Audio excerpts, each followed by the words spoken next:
һеҙҙең Бөркөтлөлә булғанығыҙ бармы? Булмаһа, 4 марттан һеҙҙең бындай мөмкинлек бар. Режиссер Айнур Аскаров төшөргән «Өс таған» фильмы прокатҡа сыға. Һаумыһығыҙ, эфирда интервью тапшырыуы студияла Гөлсемә Иштанова. Программабыҙҙың ҡунағы Башҡортостанның атҡаҙанған сәнғәт эшмәкәре кинорежиссер Айнур Аскаров. Һаумыһығыҙ. Һаумыһығыҙ. Шулай итеп, күптәнән бирле көтәбеҙ. «Өс тағанды» изоляциянан һуң кинотеатрҙар асылғас та прокатҡа сығыр дип көткәйнек. Әммәс кисектерелә килде, сәбәптәре бармы? Сәбәптәре бар, әлбәттә. Беренсенән шул изоляция һәм кинотеатрҙарҙың 30%-ка гына эшләүе, әммә бүгенге көндә шундай уҡ ауырлыҡтар бар, 30%, бөгөн иртәгә көтәбеҙ 50%-ка тиклем асылыр тип кинотеатрҙар, сөнки бик күп кенә региондарда сикләүҙәр алынды, 50-70%-ка тиклем етте кинотеатрҙар асылыуы. Һәм беҙҙә лә, Алла өрһә, 50-70%-ка етер тип ышанабыҙ, һәм март айына бер 70-ка етһә, был беҙҙең өсөн бик шәп буласаҡ инде. Һәм киң прокатҡа ул Башҡортостанда һәм Татарстанда сыға. Башҡортостан, Татарстан һәм ғөмүмән Рәсәйҙә сығырға тейеш. Әлеге көндә кинотеатрҙар менән һөйләшеүҙәр алып барабыҙ. Бөгөнгө көнгә Татарстан менән һөйләштек, Чувашия менән һөйләштек һәм Марий Эл республикалар менән һөйләштек. Улар ҡабул итергә әҙерҙәр. Силәбе өлкәһе лә бер нисә кинотеатрҙарҙа буласаҡ беҙҙең «Өс таған» фильмы. Һәм көндән көн кинотеатрҙарҙың үҫеп бара инде беҙҙең һаны кинотеатрҙарҙың һәм 100-150-гә еткерербеҙ тип уйлайым. Әйҙәгеҙ фильм тураһында һөйләшәйек. Улайһа, ул кемгә тәғәйенләнгән? Ул бары тик балаларға ғынамы, әллә бала сағы совет осорона тап килгән өлкәндәргә ләме? Мин уйлайым, был ғөмүмән ғаилә өсөн эшләнгән фильм, ҙур ғаилә өсөн. Һәм әлбиттә төп маҡсат беҙҙең совет осоронда йәшәгән, 50-нсе йылдарда шундай үҙенә 10-12 йәш булған хәҙер инде ағай-апайҙар үҙҙәренең балаларын алып барып күрһәтерҙәр был фильмды. Сөнки беҙ быға тиклем премьера күрһәтеүҙәр булды, фестивалдәрҙә күп кенә ҡатнаштык. Һәм бөтә кеше лә дәррәү яҡшы ҡабул иттеләр фильмды, һәм ололарға ла, балаларға ла, йәштәргә лә дөйрәгенә үтеп китерлек фильм тиҙәр. Шуға күрә ышанам, беҙҙең йәштәр ҙә барып ҡарар был фильмды тип. Муса Кәримдең был әҫәрен һәр беребеҙ бала сағында уҡыған. Был әҫәргә ни өсөн тап бына «Өс тағанға» мөрәжәғәт иттегеҙ?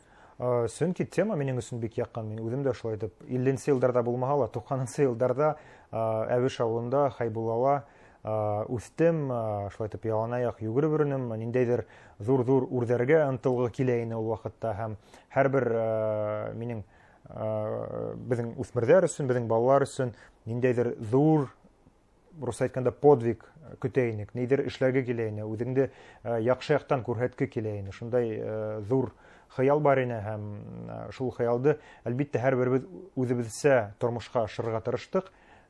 Кемдекелер килеп сыҡты, кемдеңдер килеп сыҡманы. Мына фильм тап шул тураһында. Һәр бер балаға үҙенә күрә бер ҙур подвиг кәрәк. Был фильм нисектер һеҙҙең тәүге дебют фильмығыҙҙың дауамы һымаҡ килеп сыға, еңмеш, бынан тыш һеҙ тағы ла башҡа шулай уҡ балалар һәм үҫмерҙәр донъяһына арналған фильмдарығыҙ, «Әсе бал», «Әсә» фильмдары булды. Үҙегеҙҙе балалар фильмы режиссер дип һанайһығыҙмы? Шайтып һанарға тура килә, сөнки миңә балалар менән эшләүе еңелерәк нисектер. Әллә Сулпан театрының спецкурс бит инде, балалар театрына эшкә барырға тейеш инек, актер булараҡ күп кенә балалар менән эшләнек, балалар араһында сығыш яһаныҡ, һәм шунда Сибай колледжында бирелгән белем, Сибай сәнғәт колледжында, һаман да шул минең багажымда ята, нигеҙ булып ята, һәм балалар менән эшләү миңә еңелерәк. Ҙур балалар менән эшләүгә ҡарағанда, бәләкәс балалар менән эшләү еңелерәк. Бына хәҙер беҙҙә һеҙҙең һанап үткән фильмдарҙы әйтергә мөмкин, шулай уҡ шул уҡ Муса Кәримдең 100 йыллығына арналған сараларҙан «Һеңлекәш» фильмен атарға мөмкин. Әйтә алабыҙмы, балалар фильмы яңы кимәлгә күтәрелә тип? Шулай тип ышанабыҙ, сөнки күп кенә йылдар быға тиклем, 5-10 йыл самаһындай, ғөмүмән Рәсәй киноһында ла күп һөйләшеүҙәр алып барыла ине. Балалар өсөн фильмдар юҡ, балалар киноһы юҡ тигән. Хәҙер мына күреп торабыҙ, кинотеатрҙарда Рәсәй фильмдары ла сыға, «Последний богатырь» балалар өсөн фильм бит инде, шул уҡ «Һеңлекәш», беҙҙең фильмдар балаларға тәғәйенләнгән, һәм мин уйлайым, Был нидә эшләр кирәк, күбрәк был юнәлештә эшләр кирәк, күбрәк балалар фильмы төшерү кирәк. Күҙ уңына эләгәме әле? Әлбиттә, шул ук Мостай Кәримнең әҫәрҙәре һәм минең хыял инде Экзюпериның «Маленький принц» әҫәрен эшләргә уй бар. Күп төрлө әҫәрҙәр бар. Денис Бүләков мәле, Эҫиҡар, шундайыраҡ нидәрҙе эшләге килә. Бик ҡыҙыҡлы әҫәрҙәр һәм уларҙы уҡый башлағандан уҡ минең тап күңелемә барып инәләр һәм уйлайым, бына бит быны беҙҙә төшөрөргә була. Күп аҡсала талап итмәй. Картиналар, локациялар һәм актерҙар күҙ алдығыҙға килә башлайҙыр инде. Шундуҡ. Бына был өстаған фильмы, ул прокатҡа сыҡҡансы күп кенә Рәсәй кимәлендәге һәм халыҡара кимәлдәге кинофестивалдәрҙә ҡатнашып сыҡты.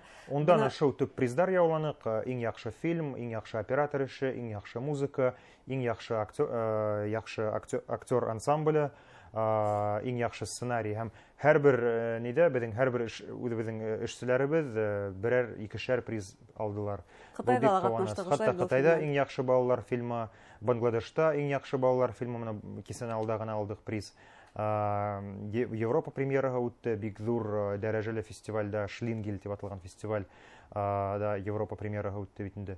Шуға күрә фильмды бик яҡшы ҡабул иттеләр. Изоляцияға, пандемияға ҡарамаҫтан бик күп фестивалдәр булманы, үткәрелмәне, кисектерелде. Шуға ҡарамаҫтан ошо пандемия нейендә ундан ашу фестивальдә, һәр бер ҡатнашҡан фестивальдә, һәр береһендә берәй приз алабыҙ.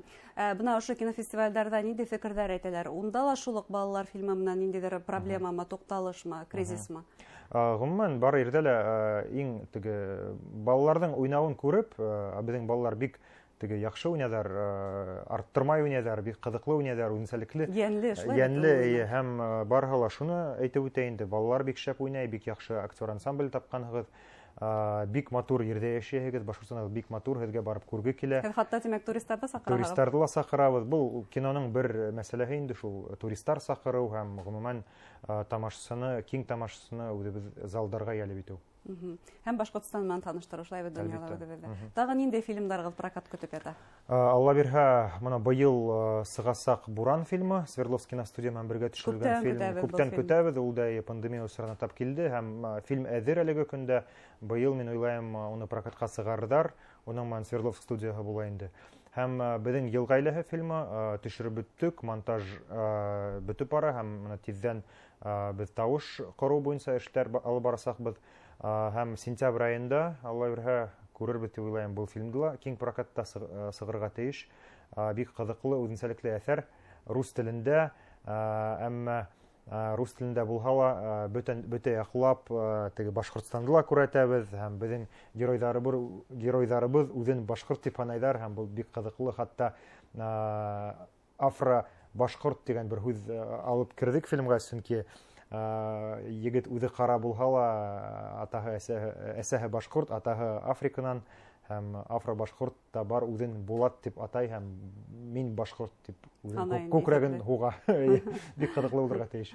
Был фильмдың беҙ сыныпта социаль селтәрҙәрҙә нисек төшөрөлгәнен күҙәтеп барҙыҡ, эш бик етеҙ барҙы, шулай бит. Бик күп актерҙар, беҙҙең иң оло театр магиканы тип әйтәйем, Фәрдинә Ҡасимовна төштө бит инде беҙҙең фильмда. Уға әйткәндәй ҙур сәләм, сөнки уның өсөн был пандемия осоронда бик ауыр булды эш, ауырып бөттөк, яртыбыҙ госпиталдарға эләгеп бөттөк, әммә шуға ҡарамаҫтан аҙағына еткереп төшөрҙөк был фильмды. Бөтә төркөммә ҙур рәхмәтлемен, сөнки эшләүе бик ауыр булды. Йә пандемия, йә көнө юҡ, йә ағастар һарғайып, япраҡтарын ҡойоп бөтөп бара, бик тығыҙ эш барҙы беҙҙең. Япраҡтарҙы кире урынына йәбештереп сыҡманығыҙмы? Аллаға шөкөр, беҙгә көн бик яҡшы тап килде. Барыһын да төшөрөп өлгөрҙөк. Һеҙ бына башҡорт ғаиләһе тинегеҙ уны. Моғайын унда күтәрелгән фильмда күтәрелгән проблемалар дөйөм кешелеккә һәм бөтөн ғаиләгә ҡағылалыр, шулай бит. Унда финанс яҡтан ниндәйҙер ҡарайбыҙ проблеманы. Бөтә ғаиләләр ниндәйҙер кредитта, ниндәйҙер ипотекала, шундайҙыр ауырлыҡтар кисерәләр һәм шул ауырлыҡтар менән тик бергә булып, бергә генә уларҙы аҙағына сығарып була. Шундай фекер фильмда. Күптән түгел Башҡортостан кинематографистар союзы кәңәшкә йыйылды. Унда ниндәй мәсьәләләр күтәрелде? Унда беҙҙең яңы рәйесте һайланыҡ һәм был кинематографистар союзының рәйесе булып әҙер сыҡты беҙҙең Зөһрә Дикатовна Буракаева. Мин инде үз эшемде калдырдым һәм тулганса ең һызганып кино төшерергә тотындым. Һеҙҙә был бурысты аткарғайнығыҙ ваҡытлыса. Ваҡытлыса 2 ай тирәһендә рәис булдым. Бик ҡыҙыҡлы эш, бик үҙенсәлекле эш. Нинди проблемалар бар бөгөн? Нисек хәл итергә мөмкин? Проблемалар бик күп. Союздың бит зур ветерандардан башлап йәштәрҙе алға алып барырға, ветерандарды нисектер ҡарарға һәм ғөмүмән мына бөгөнгө көндә без әйтәбез 30%-лы гына сикләүҙәр бар кинотеатр тураһында. Уларҙы нисектер ҙурайтыу, ниндәйҙер хаттар яҙырға, шул өлкәлә эш алып барырға. Ғөмүмән прокат буйынса бик ҡыҙыҡлы эш ул, үҙенсәлекле, әммә тимәк мин үҫеп китмәгәнмен, әҙерәк ҙурайғас, бәлки рәис булырмын дип уйлап ҡуйҙым үҙемсә. Көтөп ҡалабыҙ һеҙҙән яңы фильмдар, һеҙ әле бына әйттегеҙ, ҡайһылыр фильмдар өҫтөндә монтаж бара, яңы идеялар тағын. Яңы идеялар әлбиттә бар. Быйыл йәй көне әҙерләйбеҙ ҙур тағын бер фильм йәштәр тураһында. Бәлки Сибайҙа төшөрөбөҙ дип уйлайбыҙ ул фильмды, сөнки минең йәш саҡта Сибайҙа үтте бит. Һәм өр-яңы мультфильм төшөрөргә булдым. Йәнһүрәт, режиссер булараҡ, продюсер булараҡ. Белмәйем, әлбиттә минең амбицияларым ҙур һәм тулы метражлы мультфильм Йәнһүрәт эшләргә килә. Әммә нисек килеп сығыр инде белмәйем. Әлегә эшләп ҡарар кәрәк, бәлки ҡыҫҡарағын эшләп ҡарарбыҙ ҙа, һуңынан ҙурына тотонорбоҙ. Әммә үҙемде Йәнһүрәт режиссеры булараҡ һанап ҡарарға булдым. Һанап ҡарарға килә инде. Ниндәй темаға арналыр был Йәнһүрәт? Темалар шул дөйөм була инде, бөтә Рәсәйгә, бөтә донъяға аңлайышлы, әммә беҙҙең башҡорт ниндәйҙер колориты буласаҡ дип уйлайым. Рәхмәт, әңгәмәгеҙ өсөн һеҙгә эшегеҙҙә уңыштар теләйбеҙ. 4 марттан кинотеатрҙарҙа осрашырға яҙһын. Шулай булһын. Өстаған. Рәхмәт. Хөрмәтле тамашасылар, беҙҙең студияла кинорежиссер, Башҡортостандың атҡаҙанған сәнғәт эшмәкәре Айнур Асҡаров булды. Иғтибарығыҙ өсөн рәхмәт. Һау булығыҙ.